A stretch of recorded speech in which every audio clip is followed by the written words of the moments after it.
এখনকার দিনে গ্রাম্য মেলা যেমন কমে গেছে, ঠিক তেমনি গ্রাম্য মেলায় যে বিভিন্ন ধরনের খাবার পাওয়া যেত সেগুলো আস্তে আস্তে হারিয়ে যাচ্ছে। ঠিক তেমনই একটা রেসিপি নিয়ে আপনাদের সামনে আবারও হাজির হলাম। তৈরি করছি গ্রাম বাংলার খাজা। প্রথমে আমি একটা ভেঙে দেখিয়ে দিচ্ছি বাহিরটা কতটা ক্রাঞ্চি হয়েছে আর ভেতরেরটা কতটা জুসি হয়েছে। খাজা তৈরি করতে প্রথমেই আমি ময়দাটাকে খামির করে নিয়েছি। 2 কাপ ময়দা, 2 টেবিল চামচ তেল, 2 টেবিল চামচ চিনি, 1 চা চামচ লবণ আর প্রয়োজন মতো পানি দিয়ে আমি খামিরটাকে তৈরি করে নিয়েছি। খামিরটাকে কিভাবে পারফেক্টভাবে তৈরি করতে হয় তা যদি আপনারা দেখতে চান, তার একটা ভিডিও আমার চ্যানেলে আছে, তার লিঙ্ক আমি ডেসক্রিপশন বক্সে দিয়ে দেব। যেই জায়গায় আমি রুটি বেলবো সেই জায়গার উপরে খামিরটাকে রেখে 2 হাতের তালু দিয়ে এভাবে ডলে ডলে আমি একটা রোল তৈরি করে নিচ্ছি। এবার একটা চাকু দিয়ে এই রোলটাকে একদম সমানভাবে ভাগ করে নিচ্ছি। সমানভাবে ভাগ করলে হবে কি রুটিগুলো একদম সমান হবে। এবার এই এক একটা টুকরো দিয়ে আমি এক একটা রুটি তৈরি করব। রুটি বেলার আগে আমি একটা মিক্স তৈরি করে নিচ্ছি। একটা বাটিতে 2 টেবিল চামচ পরিমাণ ঘি আর 2 টেবিল চামচ পরিমাণ ময়দা দিয়ে খুব ভালো করে মিক্স করে নিচ্ছি। একটু ভালো করে মিক্স করতে হবে যেন কোনো লাম্পস না থাকে। দেখতে পাচ্ছেন আমি কিভাবে মিক্স করছি। আর এইটা কি কাজে লাগবে তা একটু পরেই আপনারা দেখতে পাবেন। যদি কোনো লাম্পস থাকে তাহলে একটু এভাবে ডলে ডলে সেই লাম্পসগুলোকে আমাদেরকে ভেঙে দিতে হবে। মোট কথা খেয়াল রাখতে হবে কোনো লাম্পস থাকা যাবে না। আমি একটু আপনাদেরকে তুলে দেখাচ্ছি, দেখেন কত সুন্দর এটা স্মুথ হয়ে গেছে, কোথাও কোনো লাম্পস নেই। হয়ে গেছে। এবার আমি রুটি বেলতে চলে যাচ্ছি। একটা টুকরো নিয়ে আমি রুটি বেলে নিচ্ছি। সেই একই প্রসেস, অল্প অল্প করে শুকনো ময়দা ছেটাবো আর ঘুরিয়ে ঘুরিয়ে আমি রুটিটাকে বেলে নিব। রুটিটা বেলার সময় একটা জিনিস খেয়াল রাখবেন, গোল হতেই হবে এমন কোনো কথা নেই, শুধু একটু পাতলা করতে হবে। একটু টেনে টেনে এভাবে পাতলা করে নিতে হবে। দেখতে পাচ্ছেন আমার রুটিটা কতটা পাতলা হয়েছে যে নিচের বোর্ডটা পর্যন্ত দেখা যাচ্ছে। খাজা তৈরির জন্য আমি প্রথমে 4টা রুটি প্রসেস করে নিব। 4টা রুটি আমার হয়ে গেছে। প্রথম রুটিটার উপর আমি সেই ঘি আর ময়দার মিক্সটা একটু দিয়ে দিচ্ছি। দিয়ে খুব ভালো করে হাত দিয়ে আমি এটা মাখিয়ে দিচ্ছি। একটু ভালো করে মাখাতে হবে যেন কোথাও খালি না থাকে। প্রথমেই কিন্তু খুব বেশি দিয়ে দেবেন না, কারণ এটা পিচ্ছিল হওয়া যাবে না। এটা অল্প অল্প করে দেবেন আর মাখাবেন, কারণ এই মিক্সটা কিন্তু একদম গায়ে গায়ে রাখতে হবে। দেখতে পাচ্ছেন কিভাবে। এবার আমি সেই রুটিটার উপরে আরেকটা রুটি বিছিয়ে দিলাম, দিয়ে একই কাজ আবারও করছি। মানে সেই ময়দা আর ঘির মিক্সটা আবারও একটু দিয়ে আবারও হাত দিয়ে মাখিয়ে দিচ্ছি। সেই একই প্রসেস, সেই একই কথা যে খুব সুন্দর করে মাখাতে হবে। হয়ে গেছে। এবার আমি আরেকটা রুটি ঠিক এই রুটিটার উপরে দিয়ে দিচ্ছি। যদি কোথাও ছোট থাকে একটু টেনে নিচের রুটিগুলোর মতো শেপ দিয়ে দেবেন, তাহলে রোল করতে সুবিধা হবে। আবারও একইভাবে মিক্স দিয়ে দিচ্ছি। ঠিক এভাবে আমি পরপর 4টা রুটি দিয়ে দিচ্ছি। তবে একটা জিনিস খেয়াল রাখবেন, শেষ রুটিটা দেওয়ার পরে কিন্তু উপরে আমি আর সেই ঘি আর ময়দার মিক্সটা দেব না। হয়ে গেছে। এবার রোল করার পালা। একটু দেখেন আমি এটা কিভাবে রোল করছি।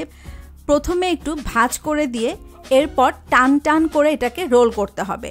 আমি আপনাদের সুবিধার্থে একদম আনকাট দেখাচ্ছি। এমনভাবে রোল করতে হবে চেপে চেপে যেন ভেতরে কোনো বাতাস না থাকে। একটু দেখেন আমি একটা করে রোল করছি আর হাত দিয়ে কিন্তু একটু চেপে চেপে দিচ্ছি। এতে করে হবে কি, যদি ভেতরে কোনো বাতাস থাকে সেই বাতাসগুলো বের হয়ে যাবে। আপনারা একটু লক্ষ্য করে দেখতে পাবেন যে আমার নিচে উপরের রুটিটাতে কিন্তু একটু বাতাস দেখা যাচ্ছে। চাপ দেওয়ার ফলে কিন্তু সেই বাতাসটা বের হয়ে যাচ্ছে। হয়ে গেছে। একটু লক্ষ্য করেন আমি কিন্তু হাত দিয়ে চেপে চেপে একই সাথে একটু ভালো করে চেপেও দিচ্ছি, আবার আস্তে আস্তে লম্বাও করে ফেলছি। এবার হাতের তালু দিয়ে একটু ডলে রোলটাকে লম্বা করে নিচ্ছি। হয়ে গেছে। এবার এটাকে আবার কাটার পালা। দুপাশটা আমি একটু কেটে বাদ দিয়ে দিচ্ছি, কারণ এগুলো দিয়ে খাজা ভালো তৈরি হবে না। তবে এগুলো দিয়ে কিন্তু আপনারা পরে আবারও রুটি বেলতে পারবেন। দেখতে পাচ্ছেন হয়ে গেছে। এবার আমি একদম সমান ভাগে পুরো রোলটাকে টুকরো করে নিচ্ছি। একটু লক্ষ্য করুন যে আমি চাকু দিয়ে কীভাবে কাটছি। আর এটা কিন্তু কাটার সময় একটু লম্বা হবে। এই লম্বাটাকে কিন্তু আবার হাত দিয়ে গোল করতে যাবেন না, এটা এভাবেই থাকবে। সবগুলো কাটা হয়ে গেছে। এবার আমি এগুলোকে খাজার শেপ দিব। আমি একটা আপনাদেরকে তুলে দেখিয়ে দিচ্ছি। দেখেন কত সুন্দর বালিশের মতো শেপ হয়েছে আর প্রত্যেকটা লেয়ার কিন্তু বোঝা যাচ্ছে। কোনোভাবেই কিন্তু এই লম্বা শেপটাকে আবার গোল করে দিতে যাবেন না। আরও একটা তুলে দেখিয়ে দিচ্ছি। প্রত্যেকটা টুকরোর ভেতরের প্রতিটা লেয়ার কিন্তু খুব সুন্দরভাবে বোঝা যাবে। এবার আমি একটু শুকনো ময়দা ছিটিয়ে নিলাম, শুধুমাত্র একটু বেলতে সুবিধা হবে। আমি একটা টুকরো নিয়ে নিলাম, নিয়ে একটু এভাবে রেখে দিলাম, দিয়ে একটু ভালো করে লক্ষ্য করুন বেলুন দিয়ে জাস্ট এপাশে একটা ওপাশে একটা চাপ দিলাম। এটা কিন্তু পুরো বেলবো না, এটা এভাবেই থাকবে। এটা আসলে আমি আবারও বলছি, বলে বোঝানো যাবে না, এটা আপনাদেরকে দেখে বুঝতে হবে।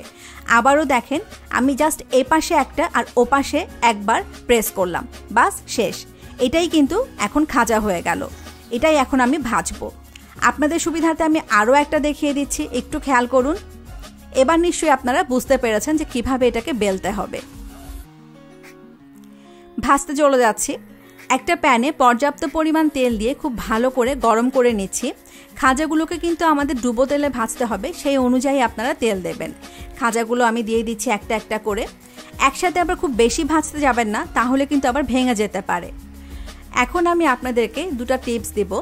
আমি কিন্তু তেলটা গরম করেছি একদম ফুল আছে, খাজাগুলোও দিলাম একদম ফুল আছে, কিন্তু খাজাগুলো দেওয়ার সাথে সাথে কিন্তু আঁচটা মিডিয়াম করে দিতে হবে।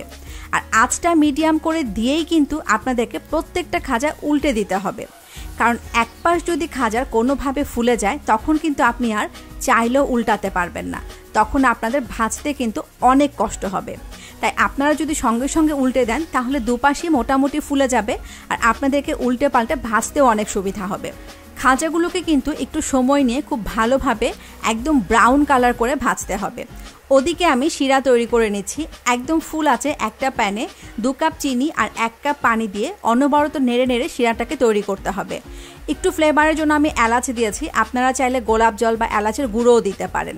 অনেক সময় চিনির একটা গন্ধ থাকে, তো এই জিনিসগুলো দিলে হয় কি সেই গন্ধটা একদমই মরে যায়। যখন দেখবেন চিনিগুলো গলে একটু ঘন হয়ে এসছে, ঠিক সেই পর্যায়ে এসে আঁচটা কিন্তু একদম লো করে দেবেন। তবে চুলাটা কিন্তু বন্ধ করা যাবে না, চুলা বন্ধ করে দিলে কিন্তু শিরাটা আবারও জমে যাবে, তখন আমরা খাজাগুলোকে আর ডুবাতে পারবো না। দেখেন খাজাগুলো কিন্তু খুব সুন্দর ব্রাউন কালার হয়ে গেছে, আর দেখে নিশ্চয়ই বুঝতে পারছেন যে এটা কতটা খাস্তা হয়েছে। প্রত্যেকটা কালার একদম একই রকম হয়েছে। এবার আমি একটু তেল ঝরিয়ে নিয়ে একটা টিস্যুর উপরে দিয়ে তেলটাকে একটু সোক করে নিয়ে সেই শিরাটার মধ্যে সবগুলো খাজা ঢেলে দিলাম, দিয়ে একটু হালকা করে নাড়াচাড়া করে দিচ্ছি। খুব জোরে নাড়বেন না, তাহলে কিন্তু খাজাগুলো আবার ভেঙে যাবে। দুপাশ ধরে একটু এভাবে নেড়ে নেড়ে সবগুলো খাজার সাথে চিনির শিরাটাকে খুব ভালো করে মিক্স করে ফেলতে হবে। এবার আমি এই খাজাগুলোকে উল্টে পাল্টে দিচ্ছি, যেন একদম প্রত্যেকটা পিঠে সব জায়গায় খুব সুন্দরভাবে শিরাটা খুব ভালোভাবে মিক্স হয়ে যায়। যেই জায়গায় শিরা লাগবে না সেই জায়গাটা কিন্তু খেতে আবার ভালো লাগবে না। দুপাশটা ধরে একটু দুলিয়ে দুলিয়ে করে নিচ্ছি, আপনারাও ঠিক একইভাবে করে নেবেন। একটু লক্ষ্য করুন, আমি কিন্তু প্যানটাকে একটু কাত করে সবগুলো খাজাকে এক সাইডে এনে আরেকটু ভালোভাবে চুবানোর চেষ্টা করছে। এতে করে হবে কি খাজার ভেতরটা কিন্তু খুব সুন্দর জুসি হয়ে যাবে। এবার অপেক্ষা করছি 10 মিনিট। চুলার আঁচটা কিন্তু এখন একদমই বন্ধ থাকবে। 10 মিনিট পরে সেই শিরা থেকে একটা একটা করে খাজা আমি একটা প্লেটে তুলে নিচ্ছি। যেহেতু এই খাজাগুলোতে চিনির কোটিং আছে, সেজন্য এই খাজাগুলোকে ইজিলি একটা এয়ারটাইট বক্সে করে আপনারা 2 থেকে 3 সপ্তাহ রেখে দিতে পারেন। যে কোনো সময় চায়ের সাথে পরিবেশন করতে পারেন, মেহমান আসলে সার্ভ করতে পারেন, আবার বাচ্চার স্কুলের টিফিনেও কিন্তু দিতে পারেন। এত টেস্টি একটা খাবার, অথচ আমাদের অনেক বাচ্চাই কিন্তু এই খাবারগুলোর নাম এখনও শোনেনি। তো অবশ্যই তৈরি করবেন। আর যারা প্রবাসী তারাও নিশ্চয়ই এই ধরনের খাবারগুলোকে খুব মিস করে থাকেন, কারণ প্রবাসে তো এই ধরনের খাবারগুলো আর পাওয়া যায় না। এখন তো দেখলেন যে কত ইজিলি তৈরি করা যায়, তো অবশ্যই তৈরি করবেন। ভালো লাগলে অবশ্যই একটা লাইক দেবেন। আজ এ পর্যন্তই, আবারও দেখা হবে অনলাইনে নতুন কোনো রেসিপি নিয়ে। সে পর্যন্ত সবাই ভালো থাকবেন, আমাদের জন্য দোয়া করবেন। ভিডিওটি দেখার জন্য সবাইকে অসংখ্য অসংখ্য ধন্যবাদ।